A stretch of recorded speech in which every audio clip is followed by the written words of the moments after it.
Так, ну что, нешта пайшло? Зараз паслухаем.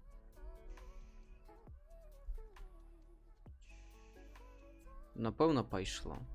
Будем спадзявацца, што ўсё пайшло. Усё будзе добра, усё атрымаецца. Еп. Of course, еп. Ула-ла! О-ла-ла! Віташачкі, Рына. Вожыкава армія, як заўсёды тут. Нешта сумна стала на беларускамоўным ютубе. Я вырашыў стрымчык зрабіць не ўвечары. Ось.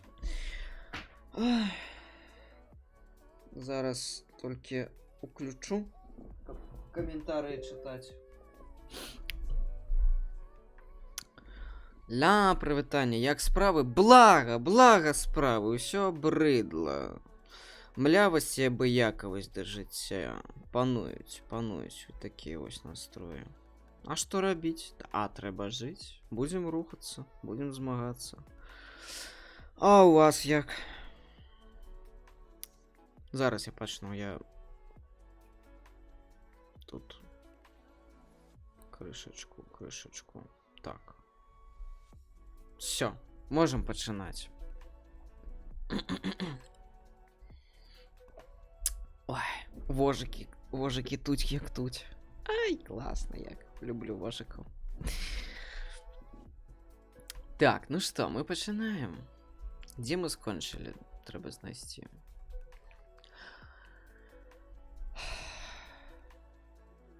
Мы скончылі на расказе Арджуны, як ён патрапіў у багажнік. Вось, дзе яго праз тыдзень знайшла Аліна. Ну так, всё цяжка, всё бяда. Нічога, прарвемся. Арджуна скончыў свой расказ і уважліва паглядзеў на Аліну з Мікітам. Ты нічога не прыдумаў, Шахразад? Спытаўся Мікіта. Арджуна памытляў галавою. Ну што ты, Мікіта, такое на цвярозую галаву прыдумаць немагчыма, сказала Аліна. А ты зноўку забылася закрыць буцефала? Звярнуўся Мікіта запытаўся Мікіта ў сяброўкі. Відавочна, адказала Аліна. Ну ты малайчына, канешне. Аднак і Арджуна маладзец. Які неверагодна складаны і прадуманы план. Схапіць чужы чамадан і кінуцца на ўцёкі. У чужой краіне, сярод незнаёмых людзей, саркастычна прамовіў Мікіта, паглядзеўшы на Арджуну. Той нешта сумна сказаў. Ён гаварил, што раньш ніколі не кралі, пераклаў Кумар. Ён не ведал, што рабіць далей. Ну, з гэтым ясна. Ты вось што скажы, Арджунчык, што гэта за зброя такая неверагодная, якую шукае гэты генерал, як яго, Сінгх? Спыталася Аліна. Ваджра, адказаў Арджуна. Ваджра. Цікава. Не чула раней. Мікіта крыху пакорпаўся ў сваім тэлефоне, а затым абвясціў. Знайшоў. Значыць, ваджра ў санскрыце мае некалькі значэнняў. Удар маланкі і дыямент. У Тыбеце яе завуць Дордже, у Японіі Конгасё, у Кітаі Дзіньгансі, у Манголіі Ачыр. У індыйскай міфалогіі ваджра магутная зброя бога Індры, якая можа забіваць без промаху. Пры гэтым яна, як дыямент, заўсёды застаецца цэлай і непашкоджанай, разбурае ўсё, а саму яе нельга знішчыць. А гэты Індра, ён што за бог? Пацікавілася Наташа. Бхагаван Індра, усклікнуў Кумар. Ён галоўны, старшы над усімі багамі, бог грому і маланкі, валадар сусвету. Ён разбурае крэпасці, наводзіць на неба хмары, дасылае навальніцы, смерчы і буры і спыняе іх, калі захоча. Ён вельмі магутны, непераможны. Мікіта паглыбіўся ў тэлефон і праз некаторы час зачытаў. Індра. Бог бітваў і перамог зямных і нябесных. Самай вялікай яго бітвай, якая вырашыла лёс зямлі і сусвету, з'яўляецца схватка з горным дэманам, магутным гіганцкім цмокам Урытрай. Спачатку Урытра скруціўся ў 99 колаў на вяршыні гор і перакрыў шлях рэкам, затым паглынуў усю ваду з іх. Пасля ён стаў імкліва расці, адціскаючы сабою заходнія і ўсходнія акіяны. Урытна ніяк не мог нажэрціся, з'ядаў усё, што было уежным, і за дзень вырастаў у кожны бок на даўжыню палёту стралы. Это ж як я. Ён пагражаў, што паглыне сусвет, багоў і ўсё жывое. Нават богі ўзбаяліся гэтага магутнага дэмана і звярнуліся да Індры. Яны малілі Індру ўзначаліць нябеснае воінства і павесці яго на цмока. Сам Брахма заклікаў Індру уступіць у схватку з Урытрай, а Шыва падарыў яму для бою непрабівальныя даспехі. Перад тым, як выйсці на бітву, Індра паставіў перад усімі багамі умову, каб тыя прызналі яго царом. Богі пагадзіліся. Бог-рамеснік Тваштар, напэўна. Бог-рамеснік Тваштар выкаваў для Індры грамавое кап'ё, ваджру, а Вішну надзяліў гэтую зброю неверагоднай сілай. Так, ускрыкнуў Кумар, Індра перамог Урытру і зрабіўся валадаром нябёсаў. Дзякуючы ваджры, заўважыла Аліна. Цікава, што гэта за зброя такая? Як яна працуе? Як меч джедая або як бомба? Мікіта працягнуў чытаць. Дэмон Урэтра. Ну так. Не Урэтра, а Урытра. Мікіта працягнуў чытаць. Мікіта працягнуў чытаць. Прынцып дзеяння ваджры заснаваны на фарміраванні тарсіённых палёў, пераўтварэнні розных відаў энергіі навакольнага асяроддзя і фокусіроўцы іх у спіны. Што? Перапыталася Аліна. Спіны. Тут цэлая памылка на падручнік па фізіцы. Не трэба фізікі, я гуманітарый. Давай далей. Ваджра вырабляецца з электраправодзячага матэрыялу. Металы ўтрымліваюць дастатковую колькасць свабодных электронаў, якімі лёгка ўпраўляць. А ў тарсіённых тэхналогіях гэтыя электроны прасцей за ўсё падаюцца пераарыентыроўцы і выкарыстанню іх круцячагася спінавага моманту для мэт, зададзеных аператарам. Падумаць толькі, аператар ваджры. Ясна, ваджру вырабляюць з металу, сказала Аліна. Колькасць пялёсткаў у ваджры звычайна ад 2 да 6, а колькасць выпраменьваючых вібратараў ад 1 да бесканечнасці. Дзясяткі ваджр, запушчаных адначасова, могуць разарваць і разрэзаць велізарныя масівы рэчаў. Падкажы-тка, як ваджры выглядаюць, папрасіла Аліна сябра. Блямба, цяпер вішню хачу. Навошта ты вішню хочаш? Навошта табе вішня? Мікіта разгарнуў перад ёю выявы ваджраў розных памераў і фасонаў. Глядзі, колькі іх. Вось у гэтай пялёсткі разведзены ў бакі, а ў гэтай замкнутыя, каб утварыць тонкі прамень. Вось гэта напісана са звончыкам для... Так, я вырубляю свой тэлеграм. Глядзі, колькі іх. Вось у гэтай пялёсткі разведзены ў бакі, а ў гэтай замкнутыя, каб утварыць тонкі прамень. Вось гэта напісана са звончыкам для імітацыі аўдыёвібрацый мантр запуску, а ёсць галовамі і тварамі ваджрасатваў. Імі ствараюць асобы і розумы. А во, глядзі, ваджра з ручкай, каб чалавек мог на ёй лётаць. А калі ў ваджры ёсць стрыжань у накірунку промня, то такой ваджрай можна разрэзаць цвёрдую пароду па ўсіх напрамках і спапяляць лішкі пароду адразу на месцы. Нічога сабе, тут і маленькі, і памерам з цэлы дом. А нашто іх столькі розных? Старажытныя крыніцы сцвярджаюць, што ваджрамі богі карысталіся як інструментамі. Рэзалі камяні, выраблялі блокі для будаўніцтва гарадоў і храмаў. Будаўнічая машына лятала ў паветры і абточвала горы. Увогуле прызначэнне ваджры вельмі шырокае. Анігіляцыя матэрыі, напрыклад, метэарытаў, якія пагражаюць зямлі, або ворагаў разам са зброяй. Рэзка пароды ў будаўнічых мэтах, тэлепартацыя людзей, рэсурсаў, перадача энергіі, тэлекінез, перамяшчэнне рэчаў у прасторы, тэлепатыя, чытанне думак любых істот, падключэнне да розуму сусвету, перадача думак на вялікія адлегласці, яшчэ лячэнне, паліроўка энергетыкі тонкіх целаў, адсячэнне каналаў, з якіх уцякае энергія. Падрабязна гэта зброя апісана ў Махабхараце. Усё ясна, ускрыкнула Аліна. Што табе ясна? У бітве пры Курукшэтры па падліках загінула не меней як 600 мільёнаў чалавек, а іх рэшткаў не знойдзена. Усё ясна, яны анігіліравалі. Мікіта закаціў вочы. Па-мойму, гэта чыстая бязглудзіца і фантастыка.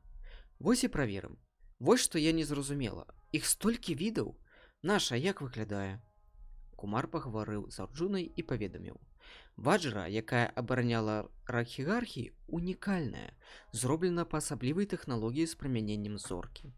Пра саму зброю амаль няма згадак, акрамя таго, што дыямент надзяляе ваджру незвычайнымі, проста магічнымі уласцівасцямі. Гэтая ваджра ўмее ўсё, трансфарміруецца ва ўсіх напрамках, у залежнасці ад мэты ўладальніка. Зорка Рахігархі здольная зрабіць чалавека богам.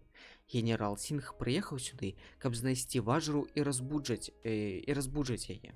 Ён хоча стаць як Індра, і ўсім ад гэтага будзе дрэнна.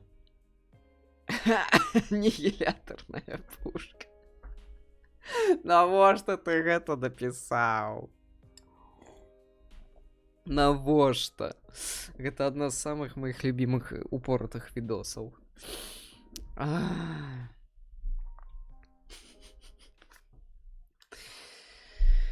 І зараз генерал Сінг, хутчэй за ўсё, шукае свой чамаданчык. Круто, сказаў Мікіта. А скажы-ка мне, Арджуна, ці бачыў цябе спадар Сінг? Спыталася Аліна. Арджуна памытляў галавою і нешта сказаў. Не, пераклаў Кумар. Арджуна мяркуе, што генерал не ведае, хто скраў чамаданчык, а яшчэ ён пытаецца, дзе дыямент знаходзіцца зараз. Не турбуйцеся, зорка ў надзейным месцы, у небяспецы. А што будзе, калі генерал усё-ткі выйдзе на нас, пацікавілася Аліна. О, генерал вельмі жорсткі чалавек, адказаў Арджуна па-англійску. Ён вас заб'е, і мяне, і вас, і Кумара. Пачуўшы гэта, жыццярадасны Кумар зрабіўся сумным. А вось Аліна, наадварот, вельмі абрадавалася, напоўнілася проста неверагодным энтузіязмам. Клёва! Мы выведзем гэтага генерала на чыстую ваду. Мы яго апярэдзім, ён у мяне пабачыць, ускрыкнула яна ды кінулася абувацца. Ты куды зноў?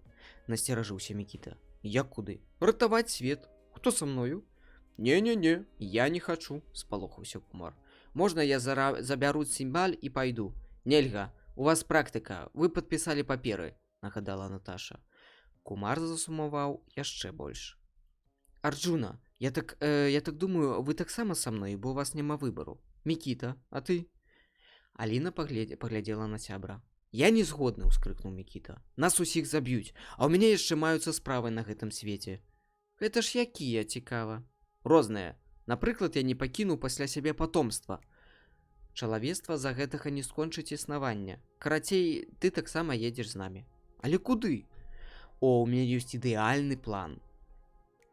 То паведамі, калі ласка, нам яго дэталі. Аліна абматала шалік вакол шыі і сказала. Трэба знайсці ваджру першымі. Мікіта пачасаў лоб. Ну і дзе ты сабралася яе шукаць? Куды едзем? У Самарканд? Ісламабад? Можа быць, у Кішынёў? Не ўпэўнена, што Тахтамышу даводзілася бываць у Кішынёве. Лепей скажы мне, Аміга, дзе знаходзілася рэзідэнцыя князя Вітаўта? Ты маеш на ўвазе самае любімае? У старым замку Гродна. Ну вось, ты сам адказаў на сваё пытанне. Дарэчы, я тут праглядала прэсу і вось што вычытала. З год таму назад у гэтым замку ўсё зашавялілася, былі арганізаваныя раскопкі, студэнты-практыканты многа чаго пазнаходзілі. Ага, вось вам і выстава «Спадчына Вітаўта», сказаў Мікіта. Аліна павярнулася да сакратаркі. Наташа, ці захавалася ў нас запрашэнне на баль у гародні? Так, Аліна Мікалаевна. Значыць, адкрывай свой нататнічак і запісвай. Купіць бальныя сукенкі для дзяўчат і фракі для хлопцаў. Які ўзрост дзяўчат, удакладніла Наташа. 25 гадоў. Табе і мне, Наташа, купіць сукенкі, а фракі цымбалісту, маладому навукоўцу і нашаму упартаму рэжысёру. Усіх апрануць як след, каб мы не выглядалі як гоп-кампанія з-пад магазіна. Баль праз некалькі дзён, пастарайся паспець. Ура, мы едзем на баль, абрадавалася Наташа. І на адкрыццё выставы. Кумар падрыхтуе прыгожы нумар у якасці творчага навагодняга падарунка. Так, Кумар, будзеш граць і спяваць на балі? Я пра каханне магу, адказаў Кумар. Добра, Кумар, няхай будзе пра каханне. Але перш чым ехаць на баль, я хачу нанесці адзін важны візіт. У дзверы пастукалі. Хударлявы хлопец зазірнуў у кабінет і спытаўся, цяжка дыхаючы ды папраўляючы запацелыя акуляры. Паштовая дастаўка, хто прыме і распішацца? А што там у вас? Пацікавілася Наташа. Хлопец працёр акуляры і прачытаў надпіс на этыкетцы. Бог, Крышна, бронзавы, 1 штука. О, гэта для мяне, абрадавалася Аліна. Давайте яго сюды хутчэй. Аліна паставіла свой подпіс на бланку, развіталася з кур'ерам і ўцягнула ў цэнтр кабінета аб'ёмістую драўляную скрыню. Шаноўнае гаспадарства, я купіла нам Крышну, абвясціла дырэктарка. Узброіўшыся ножом і відэльцам, яна ўскрыла скрыню, а затым пачала крышыць пенапласт. Крышна быў запакаваны вельмі добрасумленна. Хутка персідскі дыван, што ляжаў на падлозе, пакрыўся белымі скрыпучымі крошкамі, а перад вачамі прысутных і праўда паўстала бронзавая выява індыйскага бога. Арджуна і Кумар склалі рукі і пачалі маліцца. Мікіта пацікавіўся. А нашто гэты Крышна нам патрэбны? Хай будзе, адказала яму сяброўка. Беражы ад порчы, ад сурокаў, ну і ведаеце, што у мяне ёсць некалькі інтымных просьб, з якімі я да іншага праваслаўнага божанькі звярнуцца не магу. Сорамна. Ух ты, гэта што за просьбы такія? Большай часткаю яны датычацца атрымання фізічнай асалоды. Наташа. Так, Аліна Мікалаевна. А дзе наш гэты бюст у Гачавіса? Той, што нам прэзентавала венесуэльская дэлегацыя? Бюст мы падарылі паслу ЗША, а мармуровы пастамент пад яго на складзе стаіць. Моцны, якасны, цялёханькі. Бяры Арджуна і Кумара ды цягніце гэты пастамент сюды. Будзем усталёўваць Крышну. Праз 10 хвілін чырвоныя і мокрая індыйскія сябры увалаклі ў кабінет той самы мармуровы пастамент. Цяпер Крышну, скамандавала Наташа. Арджуна і Кумар паднапружыліся, адарвалі Крышну ад падлогі ды усталявалі яго на пачэснае месца. Божукна, як быццам так і было задумана. Аліна прыхіліла да Крышны іконку з бабулінай хаты.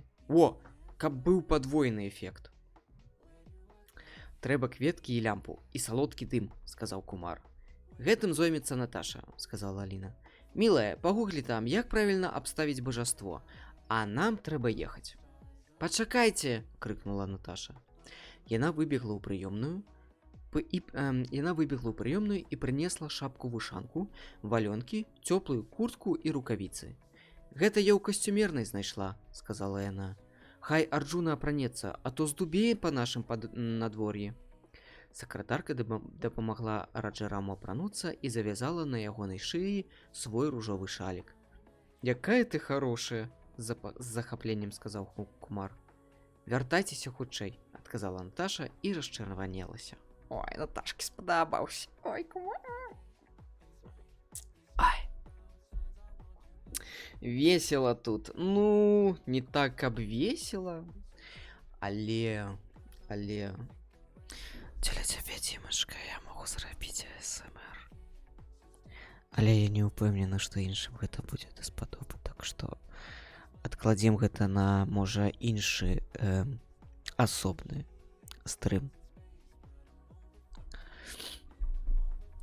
Стары замак дыхаў даўніной.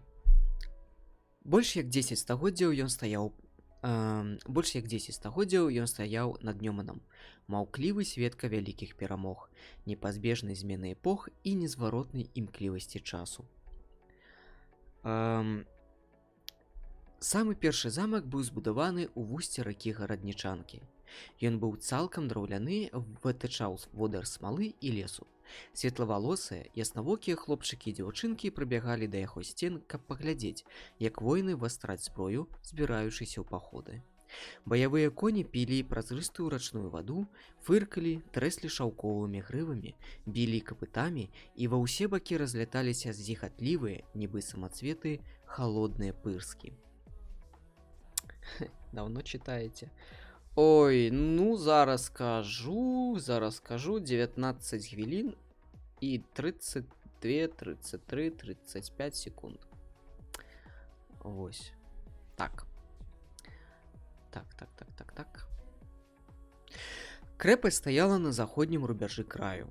Суровыя ваяўнічыя чужынцы не адзін раз намагаліся ўзяць... Ой, чуць у мікрафоне упаў.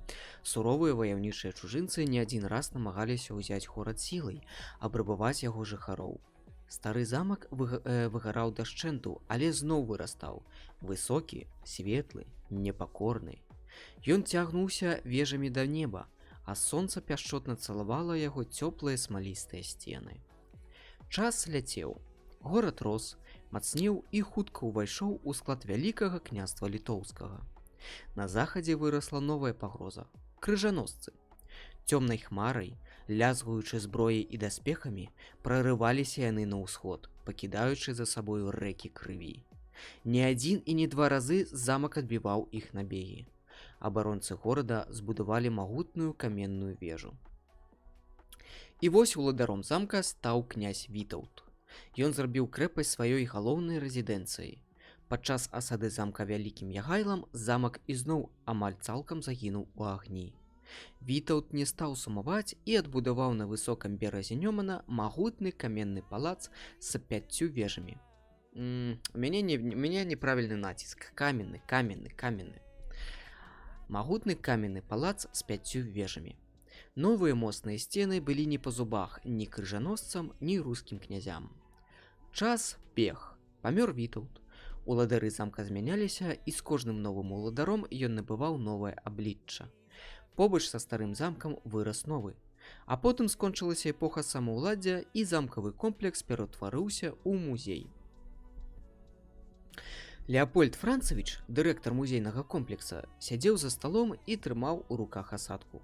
Ён мусіў паставіць подпіс пад перспектыўным планам работы музея на год, але рука ніяк не паднімалася гэта зрабіць. У плане чорным па белым значыліся пункты: колькасць запланаваных экскурсій і колькасць наведвальнікаў па месяцах. Леапольда Францавіча бянтэжыла два факты. Першы – тое, што запланаваць дакладную колькасць будучых наведвальнікаў на год наперад не змаглі б нават Джон Кейсі з бабай Вангай. А напісаць у плане, напрыклад, каля 10 000 не дазвалялі суровыя правілы справаздачы. Да таго ж, лічба павінна быць мінімум на 5% большай, чым мінулагодняя, іначай установа не адметіцца ростам паказальнікаў, што само па сабе крымінальна і недапушчальна. Кожны год Леапольд Францавіч і яго намеснікі ламалі галовы, дзе знайсці гэтыя 5% наведвальнікаў зверху, бо вядома, хто на выставе ходзіць, той ні адной не прапусціць, а хто не ходзіць, таго ніяк не спакусіш, хоць ты голым танцуй. А я б завітаў на выставу, дзе танцуюць голымі. А вы? Голымі танцаваць музейныя работнікі катэгарычна адмаўляліся. Прыцягнуць наведвальнікаў дапамагала б змена экспазіцыі. Леапольд Францавіч меў вялікія надзеі на тыя знаходкі, што зрабілі студэнты падчас раскопак. Музейная калекцыя ўжо ўзбагацілася дзясяткам другім бронзавых гузікаў, рэшткамі керамікі, скуранай зброі са срэбнымі званочкамі і двухзубым відэльцам. Дырэктар спадзяваўся, што самыя каштоўныя знаходкі яшчэ толькі наперадзе, і можа недзе там, пад тоўшчай гліны і пяску, чакае свайго часу карона Вітаўта, след якой згубіўся ў тумане даўніны. Ці даўніны? У тумане даўніны, напэўна. Другі факт, які не даваў спакою Леапольду Францавічу – наведвальнікі. Гэта большай часткай былі спецыяльна арганізаваныя школьнікі. Тут раз на раз не прыходзілася. Часам яны зусім не разумелі розніцу паміж музеем і забаўляльным цэнтрам. Шумелі, смяяліся, бегалі па залах, калупалі пальцамі габелены. Здавалася, што іх падаслалі ворагі, каб сапсаваць усе экспанаты ды зруйнаваць музей. Пасля кожнай гэткай экскурсіі Леапольд Францавіч піў валідол, а экскурсаводы плакалі ў прыбіральнях. Кожны год такіх наведвальнікаў павінна было станавіцца на 5% больш. Невыкананне плану пагражала дэпрэміраваннем або нават звальненнем. Леапольд Францавіч уздыхнуў і кінуў асадку на стол. У яго не было ніякага жадання падпісваць гэты дакумент. Дырэктар музея паглядзеў на зноў паглядзеў, та што са мной? Дырэктар музея паглядзеў на шафу са шклянымі дзверкамі. Там у шафе стаяў калекцыйны каньяк у бутэльцы ручнога вырабу, аздобленай скуранымі карункамі. Што такое карункі, напішыце ў чат, калі ласка. Леапольду Францавічу заказытала ў горле. Піць каньяк на працоўным месцы было недапушчальна, асабліва ў адзіноце. Леапольд Францавіч цяжка ўздыхнуў. У дзверы пагрукалі. Нікога не чакаю. Можа, праверка? Насцеражыўся дырэктар і пачаў успамінаць, па якім напрамку ў гэтым месяцы музей яшчэ не быў правераны. Пажарныя былі ўчора, санстанцыя заўчора, спецыялісты па ахове працы прыйдуць заўтра. Інтрыга. Уваходзьце, гучна прамовіў дырэктар і зрабіў сур'ёзны твар.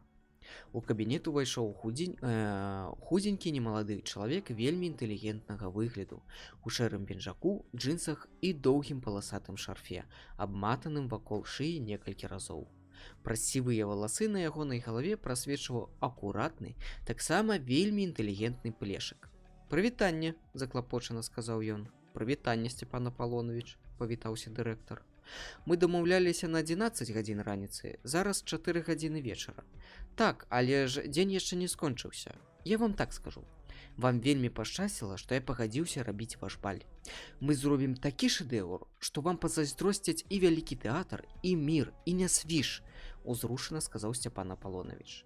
«Гэта вам не ранішнікі ды ёлачкі. Гэта маштаб, феерверк, нонсенс». Сцяпан Аполлонович працаваў рэжысёрам у адным з раённых культурных цэнтраў. Леапольд Францавіч, магчыма, ніколі б і не пазнаёміўся са Сцяпанам Аполлоновичам і нават не даведаўся пра яго існаванне, але тыдзень таму назад здарылася сапраўдная катастрофа.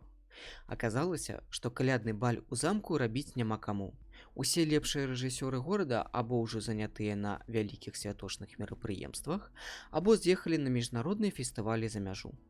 На дапамогу Леапольду Францавічу, як заўсёды, прыйшло кіраўніцтва. Па сваіх каналах яно выйшла на Сцяпана Аполлоновича, які, на шчасце, знаходзіўся ў творчым крызісе і шукаў праект, што адпавядаў бы ягонаму таленту, энергічнасці, светапогляду і статусу. За плячамі Сцяпана Аполлоновича было 7 ранішнікаў, 3 канцэрты рэквіемы, 1 жалобны мітынг, прысвечаны ахвярам Халакосту, а таксама арыгінальная пастаноўка «Гамлет», почырк генія, з удзелам народнага ансамбля народнай песні «Трашчотачкі». Смешна. Сцяпан Аполлонович крыху павагаўся, ці варта яму брацца за такі сумніўны праект, як баль у гродненскім замкавым комплексе, аднак, узважыўшы усе «за» і «супраць», усё-ткі даў сваю згоду. Сцяпан Аполлонович дастаў з унутранай кішэні пінжака некалькі скамечаных аркушаў паперы, паклаў іх на стол і разгладзіў рукавом. «Значыць так», – важна пачаў ён і зрабіў тэатральную паўзу, каб Леапольд Францавіч змог ацаніць усю глыбіню і гістарычную значнасць моманту. «Пачнём. Публіка ўваходзіць у залу. На сцэне ўжо стаіць народны хор і сядзіць ансамбль балалаечнікаў». «Балалаечнікаў?» – насцеражыўся Леапольд Францавіч. «Так, 9 цудоўных хлопцаў, чырвоныя кашулі, чырвоныя боты, балалайкі ад вось такусенькай да вось такеннай». Рэжысёр раскінуў рукі ў бакі, як птушка рух. «І вось гучаць фанфары. І тут балалаечнікі нечакана граюць рускую плясавую. Затым, калі яны канчаюць граць, хор спявае «Многае лета». Выходзяць тэатралізаваныя персанажы Кацярына II і Іосіф II. «Хто выходзіць?» – не паверыў сваім вушам Леапольд Францавіч. «Вы што, не ведаеце вялікую імператрыцу Кацярыну II?» – жахнуўся Сцяпан Аполлонович. Жахнуўся, напэўна. Божа, жахнуўся Сцяпан Аполлонович. «Ведаю, але даруйце, на што яны з Іосіфам тут выходзяць?» «Каб урачыста адкрыць рускі баль», – бескампрамісна абвясціў рэжысёр. «Рускі баль». «Сцяпан Аполлонович, а вы адкуль родам?» Леапольд Францавіч вырашыў зайсці з другога боку. «Я нарадзіўся ў Бранску, вучыўся ў Смаленску», – горда адказаў рэжысёр. Дырэктар задуменна пачасаў падбародак. «А якім ветрам вас на Гродзеншчыну занесла?» – спытаўся ён. Закахаўся, кінуўся і як у цёмны вір. Эх, ведалі б вы, якія ў мяне ў Бранскім тэатры былі 3 парсючкі. Засталіся яны там. Ніначка, Волечка, Тацяна Пятроўна, парсючочкі мяне саладзенькія. І ваўчук Эдзік.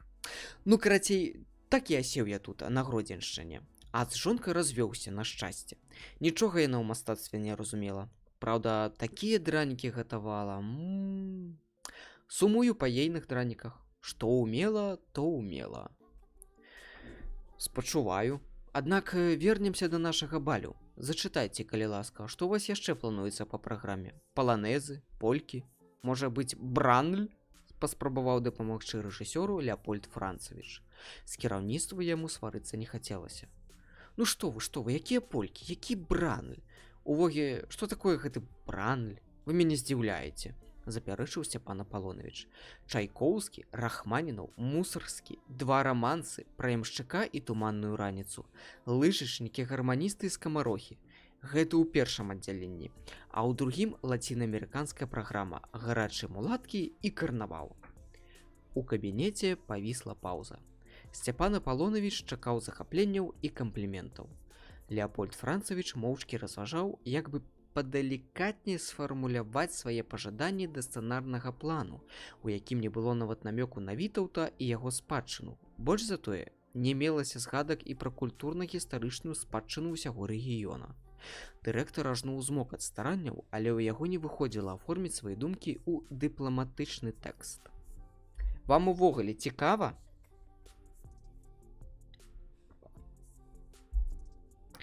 Пакуль дырэктар думаў, Сцяпан Аполлонавіч засумаваў і пачаў азіраць памяшканне. Амаль адразу яму на вочы патрапілася прыцягальная бутэлька, аздобленая скуранымі карункамі, якая стаяла ў шафе з празрыстымі дзверкамі.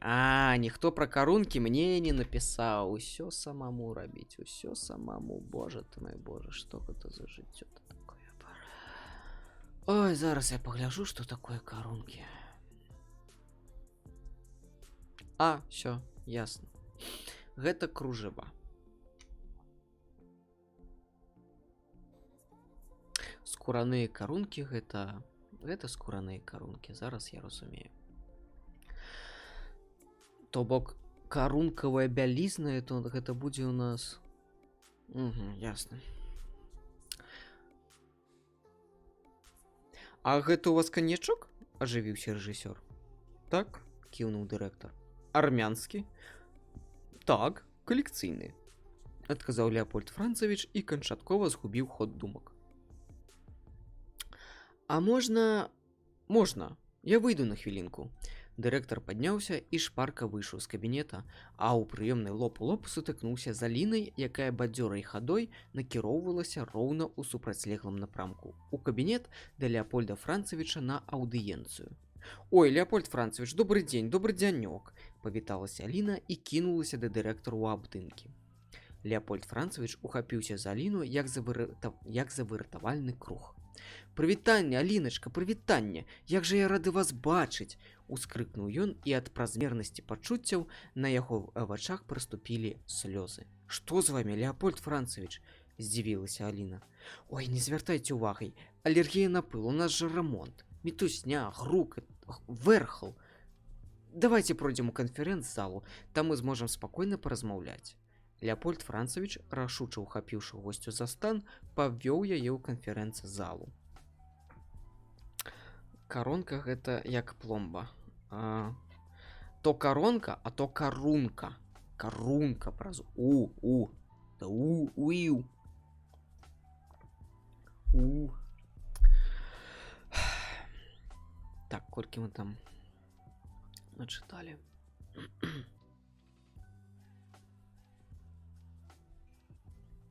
Так, колькі.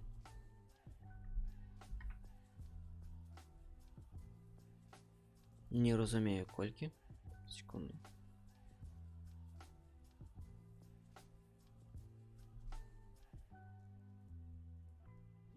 А стрым увогуле ёсць? Я ж нешта... Стрым ідзе? Хлопчыкі, дзяўчынкі. Бо ў мяне нейкая лухта адлюстроўваецца.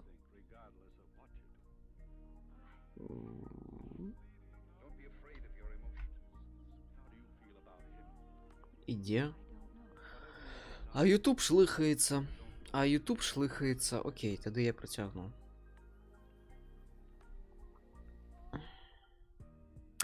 У залі было прыглушана святло, з-за чаго вакол панавала надзвычайна містычная атмасфера. Здавалася, што зараз адсюль пачнуць з'яўляцца і ажываць цені старадаўніх замкавых жыхароў. У Аліне па спіне тутэйшы шляхціш, я памятаю. У Аліне па спіне пабег халадок. Яна зняла з таліі руку Леапольда Францавіча і уладкавалася за вялікім сталом у крэсле, што стаяла бліжэй да выхаду. Дырэктар сеў побач. «Што прывяло вас у нашы мясціны?» – са шчырай зацікаўленасцю спытаўся ён. «Ізноў здымкі, фотасесія, выдатная рыцарская атмасфера. Мінулым разам вашы рыцары праламілі падлогу і выбілі кавалак сцяны», – кіўнула Аліна. «Але ж я ўсё кампенсавала». «Так. І фотавыстава атрымалася проста фантастычная. І коні вашых музейных шляхцянак не пакусалі. Вы дарэмна баяліся». «Усё роўна без страт не абышлося», – з жалем сказаў дырэктар. «Адна з нашых, як вы кажаце, шляхцянак сышла ў дэкрэтны водпуск. Чакае рыцаронка». Рыцаронка. «А, ой!» – пляснула ў далоні Аліна. «Якая ж гэта страта, Леапольд Францавіч, гэта ж набытак. Хай расце здаравенькі, у рыцарскай арміі прыбудзе папаўненне. У нас зараз, ведаеце, які ўздым рыцарскага руху». Аліна ведала, аб чым казала. Апошнім часам яна за асаблівую увагу і стараннем вывучала развіццё фестывальнага руху ў родным краі ды бліжэйшым замежжы. У прафесійных, гэтак мовіць, мэтах. Некаторыя тэндэнцыі яе, мякка кажучы, здзіўлялі. Напрыклад, насцярожваў той факт, што ў краіне пачалі масава з'яўляцца фестывалі рэгіянальнай кухні. Святы бульбы, сыру, сала, агуркоў, яблыкаў, піва, дранікаў, цукерак ды іншых прысмакаў множыліся, як апёнкі пасля дажджу, і на іх раз адразу станавілася ўсё больш наведвальнікаў. Асабліва многа публікі было там, дзе арганізатары прадугледжвалі маштабныя і, што немалаважна, бясплатныя дэгустацыі прадукцыі. Туды народ ішоў валам і стаяў у даўжэнных чэргах. Здавалася, што людзі добра агаладалі, раз у іх ёсць толькі вольнага часу, а галоўнае цярпення, каб выстойваць па некалькі гадзін дзеля бясплатнага кавалка кілбасы або кубка газіроўкі. Што праўда, то праўда. Аднак добра знаёмы з беларусам... Трэба скончваць, напэўна, ўжо пачынаю. Аднак, хто добра знаёмы з беларусам, той разумее, дзе скрытыя карані яго спартанскай вытрымкі, абыякавасці да рэзкіх перападаў тэмпературы і надвор'я, а яшчэ зверскага апетыту ды смагі, якая бывае хіба што ў палонікаў пустыні.